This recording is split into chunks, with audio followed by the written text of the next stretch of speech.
O mundo espiritual é um mundo mais real do que o mundo físico. Houve um determinado momento em que Lúcifer, que era um querubim ungido, ele olhou para sua própria beleza, para o seu poder, ele falou, pera lá, por que eu vou adorar a Deus? Eu vou elevar meu trono acima do trono do Altíssimo. Tem a ver com a criação do homem, essa revolta? Então, essa é uma das teorias. Porque alguns acreditam que a revolta aconteceu quando Deus criou o homem. Os anjos servem aos seres humanos? Sim, a Bíblia diz que os anjos são espíritos ministradores a respeito daqueles que vão herdar a salvação. Estes seres angelicais que tinham todas as classes, uma hierarquia igualzinho do céu, né? Eles deixaram de ser anjos e passaram a ser demônios.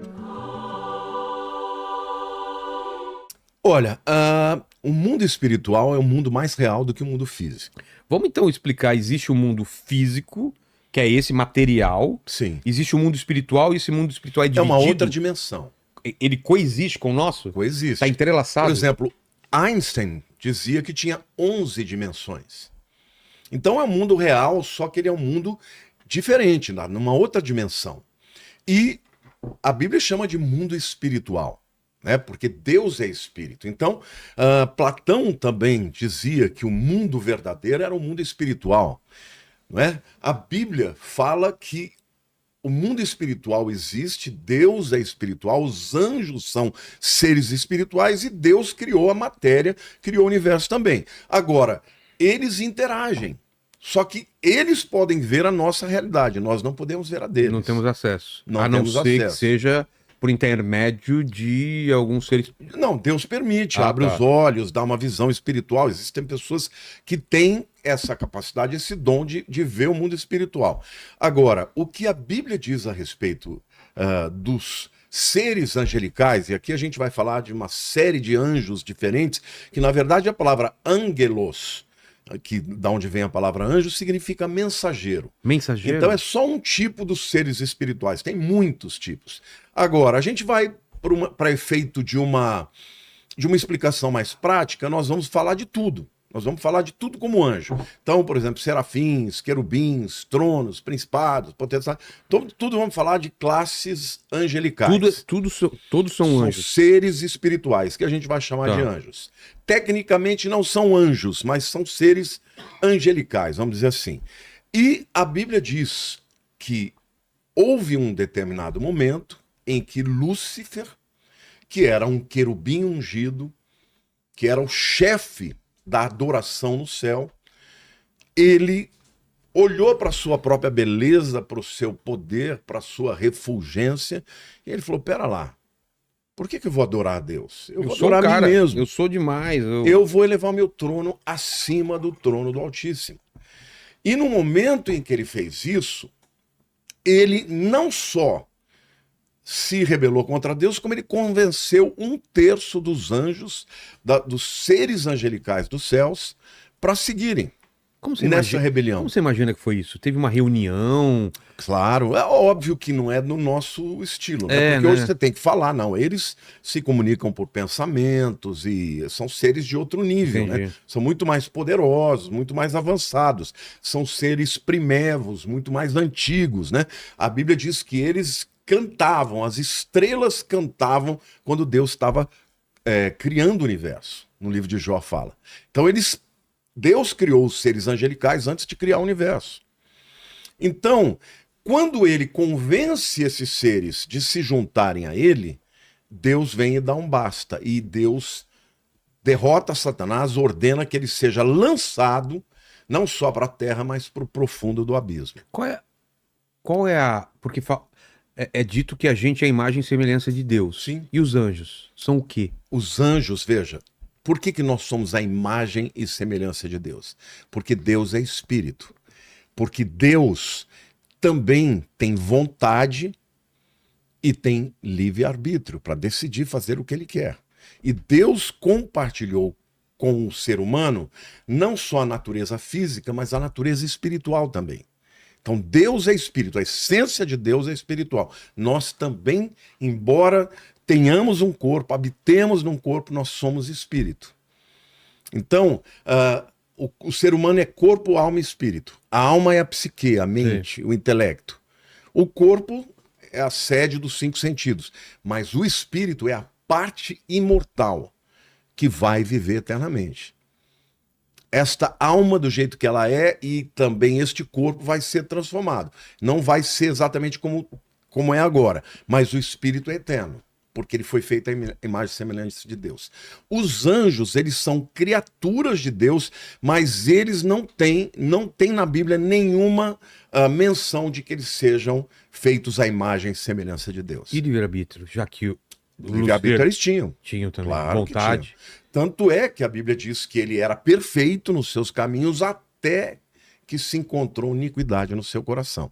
Então, no momento em que ele acha que ele pode ser maior que Deus, veja, ele não quer ser abaixo de Deus. Ele era o maior de todos os seres criados, né? Mas tem a ver com a criação do homem, essa revolta? Então, essa é uma das teorias.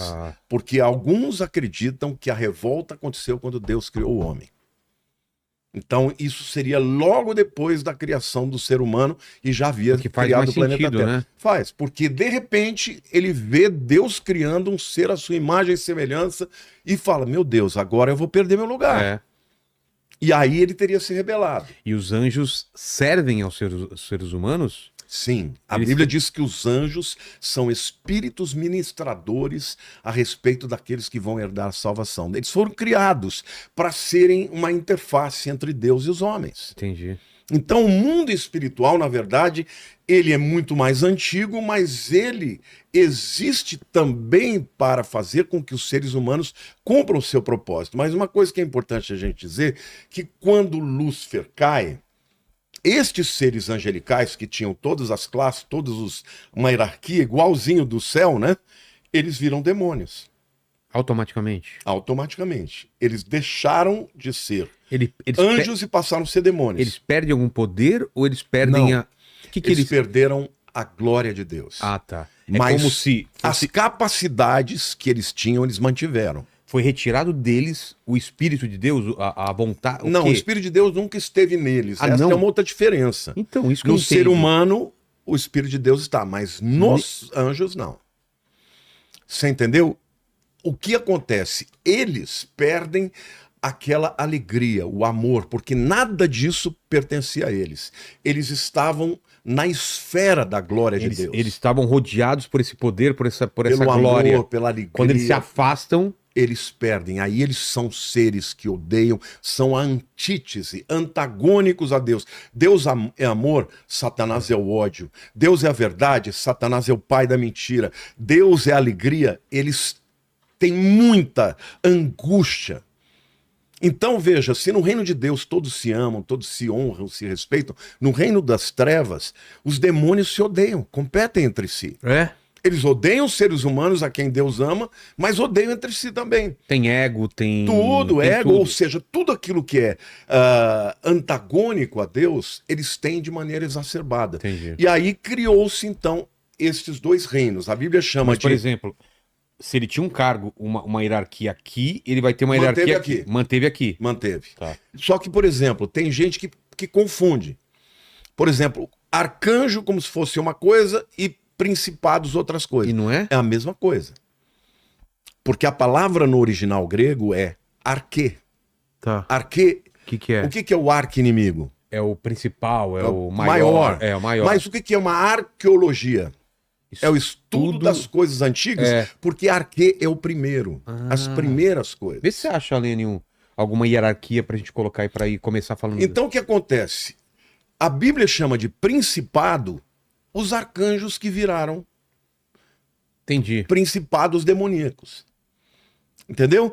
E depois a gente vai falar isso quando falar das hierarquias, vamos explicar o que cada um faz e o que cada um é, inclusive quem é mais poderoso, qual é a sua função, a sua atuação. A ordem da criação de Deus, onde estão os anjos?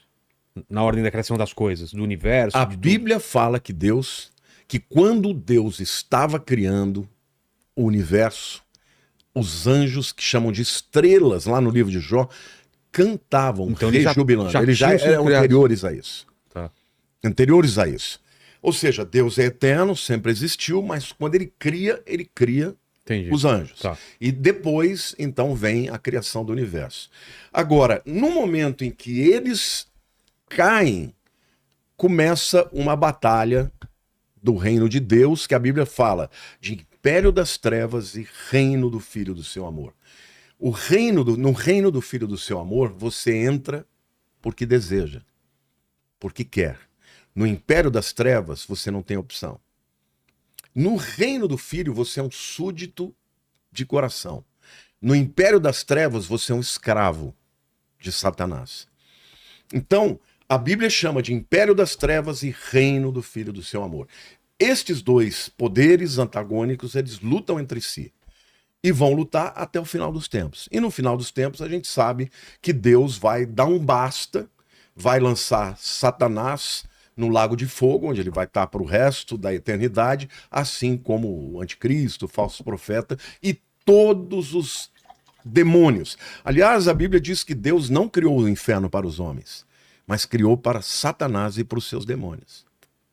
Ele cria, então, a partir do momento que tem a queda dos anjos. Obviamente, ele já conhecia tudo isso, mas ele cria para um dia lançar no lago de fogo todos esses inimigos de Deus, né? Então, a guerra espiritual é assim. Agora, você fez uma pergunta boa, porque, na verdade, a hierarquia se mantém. E o poder e as habilidades e capacidades também se mantêm. Por exemplo, Lúcifer. Era um querubim. Ele era um querubim. No livro de Judas... Mas o querubim não é o mais poderoso na hierarquia, né? Então, querubins e serafins, alguns colocam os serafins acima, porque eles estão os serafins são... Os 9 coros. Então isso daí na verdade é uma lista da Igreja Católica. Sei. E eu concordo com a maior parte disso, mas a questão, por exemplo, de serafins e querubins, a Bíblia não deixa claro quem é maior. Tá. Algumas pessoas dizem que os serafins são maiores porque eles são aqueles seres angelicais que estão na presença do trono de Deus. Eles têm 6 asas e 2 das asas cobrem os olhos. Para não ser fulminado? Não ser fulminado pela glória de Deus. Então, assim... De tão próximos. De tão próximos que eles estão. Por isso que alguns os colocam lá. Mas a Bíblia fala que Lúcifer era querubim. Acima de todos eles. Ele é um querubim. Então faz mais sentido. Ele é o único que a Bíblia fala que é um querubim ungido. Existem outros querubins. O que quer dizer um querubim ungido? A unção significa... a palavra vem do hebraico de shemen, que significa óleo. Tá. Você derrama um óleo sobre a cabeça de um rei e dessa maneira você declara que ele é autorizado pelo Deus dos deuses para ser o rei da nação de Israel, por exemplo. Agora, isso significa o quê? Capacitado para uma obra específica. Qual era a obra de Lúcifer? A Bíblia diz que quando Deus criou a música, todos os instrumentos musicais faziam parte das vestes de Satanás. Olha que tremendo. Ele era o líder da adoração no céu. Então a Bíblia fala que nas suas vestes tem os símbolos sonoros, tem os instrumentos de corda. A música foi criada para que ele adorasse a Deus no céu. Então, alguns afirmam que não havia nenhum outro tão poderoso quanto ele, a ponto dele ter saído e levado tanta gente. Mas isso é discutível. Mas é discutível? É discutível, porque nessa lista, por exemplo, os serafins estão acima. Nesse sentido. Porque, por exemplo, não sobre ele ter caído. Na rebelião, ele não levou nenhum serafim. O que ele levou? Levou querubins, levou principados. Ele é um querubim que foi, então não é impossível que ele tenha levado um outro querubim. A Bíblia não menciona isso, mas ele era um querubim. Mas principados e potestades ele levou com certeza. Então, quando você vê lá no livro de Judas, né, no versículo 9, capítulo 1, versículo 9, a gente chama de capítulo 1, mas na verdade só tem aquele capítulo 1, né? Diz que Satanás estava lutando com Miguel, o arcanjo Miguel, pelo corpo de Moisés.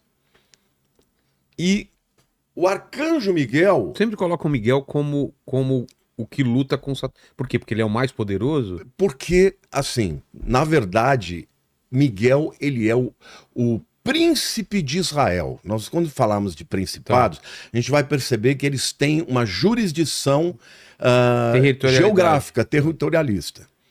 Entendi. Então Miguel está relacionado a Israel. Sempre é Miguel que tem a ver com Israel.